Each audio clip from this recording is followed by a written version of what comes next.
Hey guys, welcome back to my channel Gyan academy. दोस्तों, आज हम बात करेंगे अनुसूचित जनजातियों के बारे में। अनुसूचित जनजातियों से संबंधित जितने भी क्वेश्चंस जो बन रहे हैं, ऑब्जेक्टिव क्वेश्चंस जो बन रहे हैं, जो आपके एग्जाम में आने की जिनकी संभावना काफ़ी रहेगी, ठीक है। क्योंकि अभी जून में हमारा एमपीपीएससी प्री 2024 होना है, उसके लिए अनुसूचित जनजाति जो यूनिट 10 में जो नया सब्जेक्ट जोड़ा गया है, नई यूनिट जोड़ी गई है, सॉरी, तो उसके लिहाज से जितने भी क्वेश्चंस बनाए गए काफ़ी इंपॉर्टेंट है। एक बार आप सिलेबस भी देख सकते हैं कि मध्य प्रदेश की जो जनजातियाँ हैं यूनिट 10 में कौन कौन से टॉपिक हैं जो जोड़े गए हैं। तो सबसे पहले देखिए, जनजातियों का भौगोलिक विस्तार हमें देखना है, ठीक है, और संवैधानिक प्रावधान देखना है।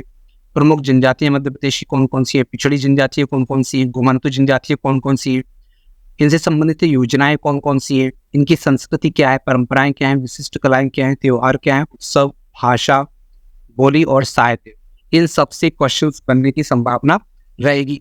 और लगभग 7 से 8 क्वेश्चन आने की संभावना रहेगी, ठीक है। और इसमें देखते हैं मध्य प्रदेश के स्वतंत्रता आंदोलन में योगदान क्या क्या है, ठीक है, और राज्य के प्रमुख व्यक्तित्व कौन है जो अनुसूचित जनजाति से संबंधित है। मध्य प्रदेश में जनजातियों के प्रमुख संस्थान कौन कौन से, संग्रहालय कौन कौन सी, प्रकाशन कौन कौन से, इनकी लोक संस्कृति और लोक साहित्य, इससे संबंधित क्वेश्चन आपसे पूछे जा सकते हैं। तो इसी संदर्भ में हमने क्वेश्चन जो तैयार किए हैं आपके एग्जाम के लिए, आपके एग्जाम पॉइंट ऑफ व्यू से ये क्वेश्चन बनाए गए, तो इन्हें जरूर देखें आप एक बार, ठीक है। और अगर आपको ये वीडियो पसंद आता तो प्लीज़ इसे लाइक करें, शेयर करें और दूसरों को शेयर करो, सब्सक्राइब भी करें, ठीक है। चलिए बढ़ते हैं तो हम अपने पहले क्वेश्चन की तरफ। हमारा पहला क्वेश्चन है, जनसंख्या के आधार पर मध्य प्रदेश में सबसे बड़ी जनजाति कौन सी है। जनसंख्या के आधार पर मध्य प्रदेश की सबसे बड़ी जनजाति कौन सी है। सबसे पहले मैं आपको बताना चाहता हूँ कि मध्य प्रदेश में भिन्न भिन्न भौगोलिक क्षेत्रों में भिन्न भिन्न जो है जनजाति पाई जाती है। जैसे इस क्षेत्र में पाई जाएगी, इस क्षेत्र में पाई जाती है, ठीक है। यहाँ नर्मदा के दोनों ओर पाई जाती है गोंड जनजाति, इस साइड कोरको पाई जाती है बैतूल खंडवा में, ठीक है। इसी तरह छिंदवाड़ा के आसपास जो है भारी जनजाति पाई जाती है, ठीक है। यहाँ पर इस साइड सीरी सिंगरौली में कोल जनजाति पाई जाती है, यहाँ पे सहरिया पाई जाती है, यहाँ पे भील जनजाति और भील से संबंधित जनजातियाँ पाई जाती है, ठीक है। ठीक है, हमारे क्वेश्चन की तरफ हम बढ़ते हैं। सबसे पहले आया हमारा, जनसंख्या के आधार पर मध्य प्रदेश की सबसे बड़ी जनजाति कौन सी है। तो जो अगर सबसे बड़ी जनजाति की बात करें तो सबसे बड़ी जनजाति जिसका प्रतिशत सबसे ज्यादा होगा, जिसकी जनसंख्या सबसे ज्यादा होगी, तो इसका जो राइट आंसर हो जाएगा दोस्तों भील। भील हमारे यहाँ की सबसे बड़ी जनजाति है, ठीक है। और अगर हम 2011 के सेंसस की बात करें, 2011 के सेंसस जनगणना की बात करें दोस्तों, तो हमारा जो मध्य प्रदेश है, एमपी में सबसे ज्यादा जनसंख्या पाई जाती है किसकी, एसटी की, शेड्यूल्ड कास्ट की, ठीक है। और इसी देखिए क्रम वाइज देखिए तो सबसे बड़ी ये है, फिर दूसरी और फिर तीसरी, ये 3 क्रम आपको याद रखना है। सबसे प्रमुख जनजाति ये 3, ठीक है।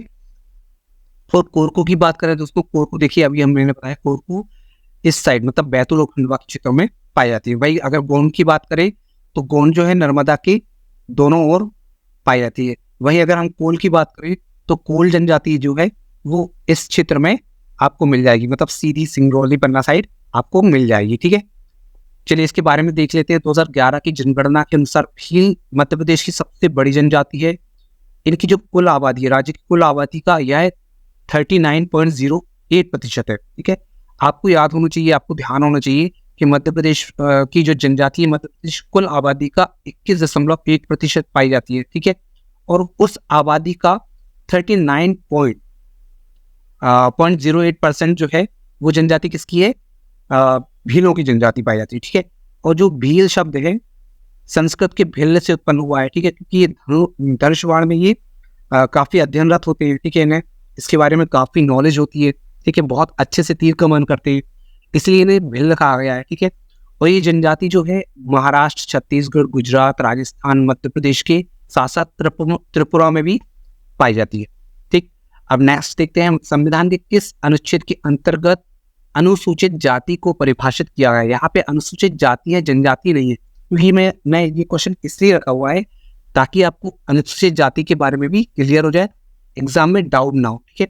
अगर इसमें इसकी परिभाषा पूछी गई तो परिभाषा के बारे में बात करें तो आर्टिकल 366 के 24 में इसको परिभाषित किया गया है शेड्यूल्ड कास्ट को, ठीक है।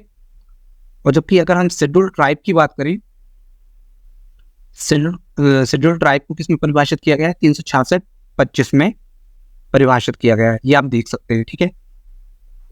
नेक्स्ट है, संविधान के किस अनुच्छेद के अंतर्गत अनुसूचित जनजाति को परिभाषित किया गया है, मतलब शेड्यूल ट्राइब को तो अभी मैंने बताया 366 के 25 में, ठीक है। और इसमें आर्टिकल जो लगता है वो 342 में इसका वर्णन है, ये भी ध्यान रखें, ठीक है। अगर वर्णन पूछा जाता है तो 342 आर्टिकल आएगा, अगर परिभाषा पूछी जाती है तो 366 25 में इसे परिभाषित किया गया है। नेक्स्ट हमारा संविधान की किस अनुच्छेद के अंतर्गत अनुसूचित जाति का वर्णन किया गया है, ठीक है।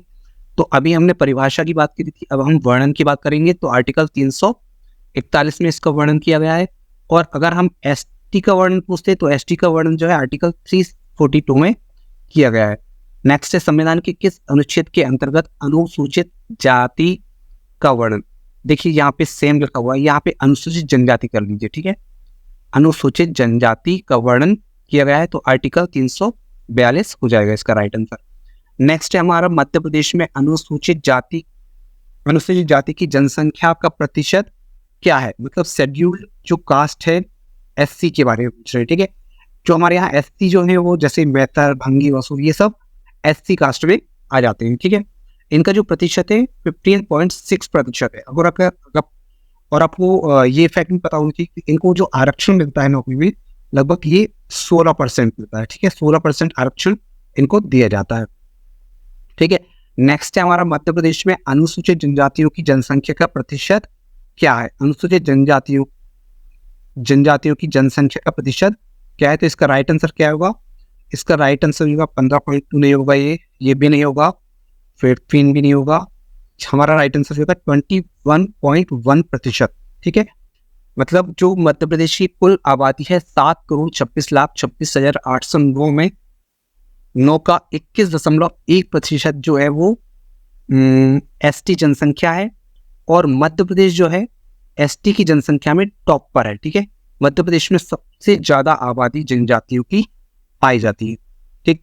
नेक्स्ट देखते हैं मध्य प्रदेश राज्य जनजाति संग्रहालय कहाँ पर स्थित है। देखिए ये हमारा अभी हमने सिलेबस में भी पढ़ा कि संग्रहालय पूछे जा सकते हैं, प्रकाशन पूछे जा सकते हैं, ठीक है। उनकी जो लोकेशन है वो पूछी जा सकती है। तो जो अगर हम जनजाति राज्य, देखिए यहाँ पे लगा है राज्य जनजाति संग्रहालय, ठीक है। तो जो ये स्थित है कहाँ पे, भोपाल में। और भोपाल हमारी कहाँ पे है, भोपाल, ये हमारा भोपाल है, ठीक है। चलिए नेक्स्ट हमारा मध्य प्रदेश बादल भोई जनजाति संग्रहालय कहाँ पर स्थित है। छिंदवाड़ा, भोपाल, अलीराजपुर या झाबुआ। तो इसका जो बादल भोई जनजाति संग्रहालय जो है वो छिंदवाड़ा में स्थित है। और छिंदवाड़े की अगर हम बात करें तो ये छिंदवाड़ा, ये इसका जो क्षेत्रफल है मध्य प्रदेश में सबसे अधिक है, एरिया वाइज ये सबसे बड़ा है, ठीक है। एरिया वाइज सबसे बड़ा क्षेत्रफल इसका पाया जाता है, ठीक है। और अगर हम बात करें इसकी स्थापना जो हुई थी 1954 में हुई थी, बाद में 1997 में इसका नाम परिवर्तित करके बादल भोई संग्रहालय रख दिया गया था, ठीक है। नेक्स्ट है हमारा मध्य प्रदेश आदिवर्त जनजाति संग्रहालय कहाँ पर स्थित है। मध्य प्रदेश में आदिवर्त जनजाति संग्रहालय कहाँ पर स्थित है, तो ये है खजुराहो, ठीक है। इसका राइट आंसर हो जाएगा खजुराहो। और खजुराहो जो है वो कहाँ पे पड़ता है, छतरपुर में, ठीक है। लोकेशन भी आप देखते जाइए ताकि आपको एक एक चीज दिमाग में अच्छे से क्लियर रहे। नेक्स्ट हमारा इनमें से कौन सी जनजाति मध्य प्रदेश से संबंधित नहीं है। तो अभी मैंने बताया, देखिए कोरकू जनजाति है, कोरकू जनजाति इस क्षेत्र में पाई जाएगी, ठीक है। यहाँ पे कोरकू जनजाति पाई जाएगी। नेक्स्ट है सहरिया, सहरिया जनजाति जो है मध्य प्रदेश के उत्तरी भाग में पाई जाती है, सहरिया जनजाति, ठीक है। जादू टोने में और जड़ी बूटी का काम करती है ज्यादातर, ठीक है, जड़ी बूटी। और नेक्स्ट है हमारी, देखिए नील जनजाति हमारे मध्य प्रदेश में नहीं पाई जाती, तो ये हमारा राइट आंसर हो जाएगा, ठीक है। और कोल जनजाति जो है वो इस एरिया में पाई जाएगी आपकी कोल जनजाति, तो लोकेशन आप ध्यान रखिए। नेक्स्ट है हमारा मध्य प्रदेश में क्षेत्रफल आधारित सबसे बड़ा जनजातीय समूह कौन सा है, ठीक है। अगर हम क्षेत्रफल आधारित बात करें तो सबसे बड़ा जो जनजातीय समूह हो जाएगा वो गोंड हो जाएगा। और गोंड जो है वो महाराष्ट्र की सबसे बड़ी जनजाति है, ठीक, ध्यान रखें। और ये भारत की सबसे बड़ी जनजाति है, ठीक है, सेकंड नंबर पर हिल आती है, ठीक। नेक्स्ट बात करें, और अगर मध्य प्रदेश के अगर हम लोकेशन की बात करें तो गोंड जनजाति जो है वो यहाँ पर पाई जाएगी, मतलब जो ये इसको हम नर्मदा मान लेते हैं, और नर्मदा के दोनों किनारों पर, ठीक है, दोनों किनारों पर गौड़ जनजाति पाई जाती है, और भी क्षेत्रों में पाई जाती है, लेकिन थोड़ी बहुत पाई जाती है। ठीक, नेक्स्ट हमारा शहरी जनजाति मध्य प्रदेश के किस क्षेत्र में पाई जाती है? लोकेशन क्या है इसकी? तो अभी मैंने बताया था कि लोकेशन जो है ग्वालियर हो गया, श्योपुर हो गया, शिवपुरी हो गया, ठीक है, और ये राजस्थान के थोड़ी बहुत किनारे पर पाई जाती है। इसका मतलब हमारा आंसर जो हो जाएगा उत्तरी मध्य प्रदेश का राइट आंसर हो जाएगा। नेक्स्ट देखते हैं, सर्वाधिक कुपोषित जनजाति कौन सी है? सर्वाधिक कुपोषित जनजाति कौन सी है? कोल है, सहरिया है, हारिया है, या गोंड? तो इसका राइट आंसर क्या होगा दोस्तों? सहरिया।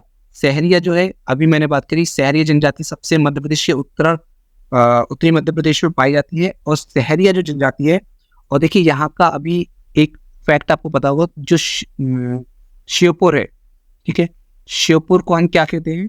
भारत का इथोपिया भी बोलते हैं, भारत का इथोपिया।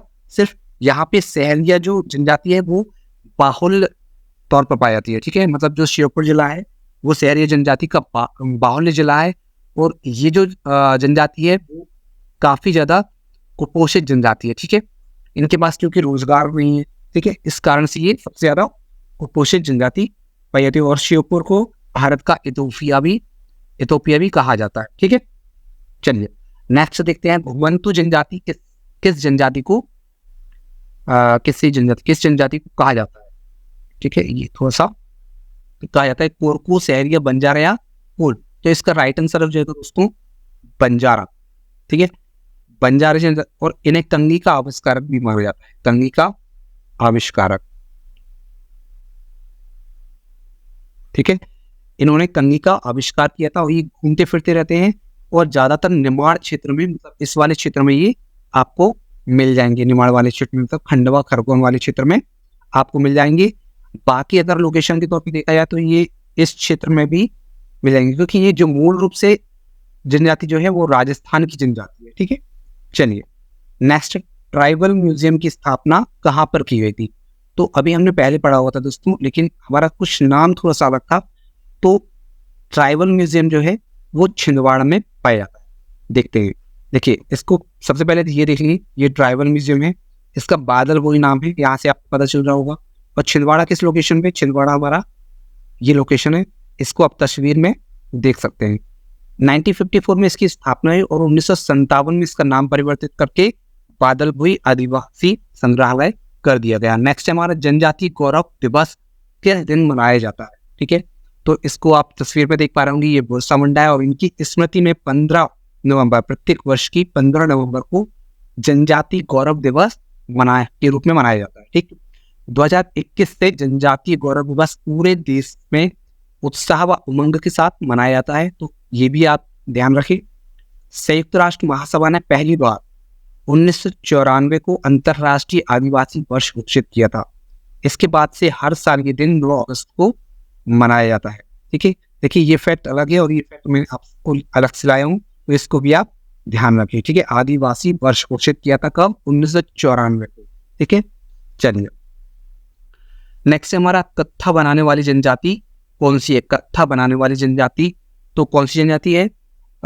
ये है खेरवाड़ जनजाति, जो मध्य प्रदेश से कहाँ पे पाई जाती है? ये इस वाली एरिया में आपको मिल जाएगी, मतलब ग्वालियर श्योपुर शिवपुरी वाले क्षेत्र में आपको, और ये कत्था बटोरने का काम करती है। ठीक है, कत्था बनाने का काम करती है। ठीक है, वहीं अगर हम सोर जनजाति की बात करें तो सोर जनजाति जो है वो सागर, ठीक है, आपको टीकमगढ़ में मिल जाएगी। ठीक, नेक्स्ट देखते हैं, रायसेन व भोपाल में निवास करने वाली जनजाति कौन सी है? रायसेन व भोपाल में निवास करने वाली, देखिए यहाँ पे भी लोकेशन पूछी है, लोकेशन से क्वेश्चन आ सकते हैं। ठीक है, संग्रहालय से लोकेशन आ सकते हैं, प्रकाशन से, उनकी कला संस्कृति से क्वेश्चन, उत्सव से क्वेश्चन आ सकते हैं। तो इसी प्रकार के क्वेश्चन मैंने अरेंज किए हुए आपके लिए। तो इसमें जो देखते हैं इनका जो रायसेन और भोपाल में, देखिए रायसेन भोपाल की लोकेशन आप देखिए ये है। ठीक है, और यहाँ पे जो है पारधी जनजाति पाई जाती है। ठीक है, पारधी जनजाति, और ये बंदरों को, शायद बंदरों का मांस भी खाती है, या पहले खाती होंगी, वर्तमान में तो नहीं खाती है, लेकिन पहले ये खाती थी। ठीक है, चलिए नेक्स्ट हमारा कोरकू सामुदायिक रेडियो केंद्र कहाँ पर स्थित? जैसे FM होते हैं, इसी प्रकार से जनजातियों के लिए सामुदायिक रेडियो केंद्र की स्थापना की गई ताकि वो अपनी आवाज़ को उठा सके, अपनी आवाज़ के माध्यम से वो अपनी बात को रख सके। ठीक है, उनकी जितने भी उनसे संबंधित जितने भी प्रोग्राम है वो इस कोरकू सामुदायिक रेडियो केंद्र पर चलाए जाते हैं ताकि उन तक सरकार की जानकारी उन तक पहुंचे, उनकी आवाज़ सरकार तक पहुंचे। तो इस प्रकार से रेडियो केंद्र की स्थापना की गई है। इसकी जो स्थापना की गई है, देखिए कोरकू जनजाति जो है मुख्यतः बैतूल और खंडवा में पाई जाती है, लेकिन इस पर बैतूल तो है नहीं, इसका राइट आंसर जो है दोस्तों खंडवा, इसको ध्यान रखिए। ठीक, नेक्स्ट हमारा भज्जू सिंह श्याम किस क्षेत्र से संबंधित हैं? भज्जू सिंह श्याम किस क्षेत्र से संबंधित है? तो ये जो संबंधित हैं भज्जू सिंह श्याम, ये गोंड चित्रकार है। इनकी चित्रकारी का प्रदर्शन देख सकते हैं, काफी अच्छी पेंटिंग कर सकते हैं, इनका देश देश में भी नाम है। ठीक है, भज्जू सिंह जो कि पद्मश्री से सम्मानित थे और प्रसिद्ध गोंड चित्रकार है। ठीक है, और ये जो है डिंडोरी जिले से संबंधित है। ठीक है, इसमें मैं लिख देता हूँ यहाँ पे डिंडोरी जिले से संबंधित है। ठीक है, और इन्हें पद्मश्री अवार्ड भी मिला हुआ है। ठीक है, और अगर हम बात करें तो ये पाटनगढ़ संबंधी बिलोंग करते हैं।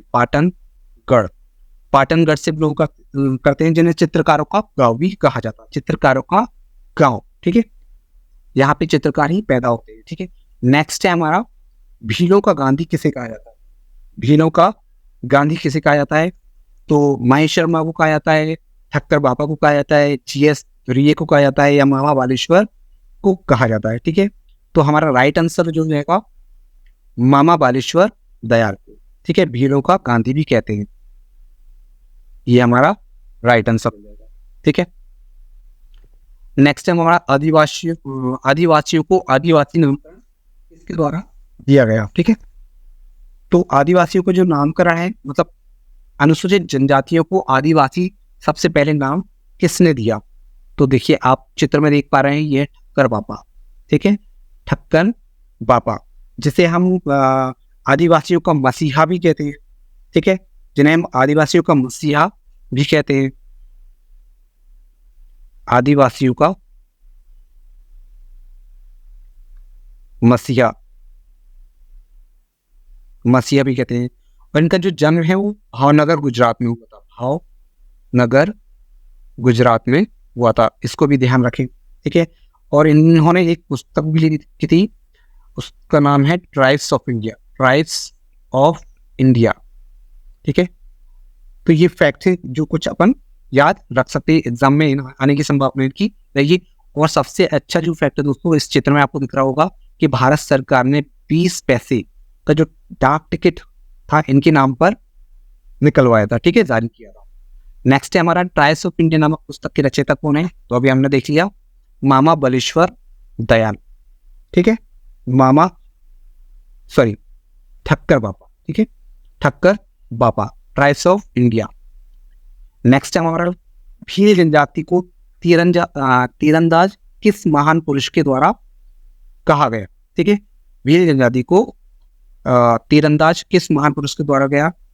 ये भिल्ल शब्द, संस्कृत के भिल्ल शब्द से भील शब्द बना हुआ है, और इसको जो तीरंदाज जो नाम दिया है वो टॉलमी के द्वारा दिया गया है। ठीक है, अगर ये वीडियो आपको पसंद आए तो प्लीज़ इसे लाइक करें, शेयर करें, सब्सक्राइब करें, ताकि मैं आगे भी इसी प्रकार के वीडियो आपके लिए बनाता रहा हूँ। अगर किसी प्रकार की गलती हुई है तो प्लीज़ आप मुझे कमेंट में भी लिख सकते हैं, और जिस प्रकार के भी वीडियो आप चाहते हैं तो प्लीज़ आप कमेंट में ज़रूर लिखें, ताकि मैं आपको उस सब्जेक्ट से संबंधित वीडियो बना सकूं। जय हिंद, जय भारत।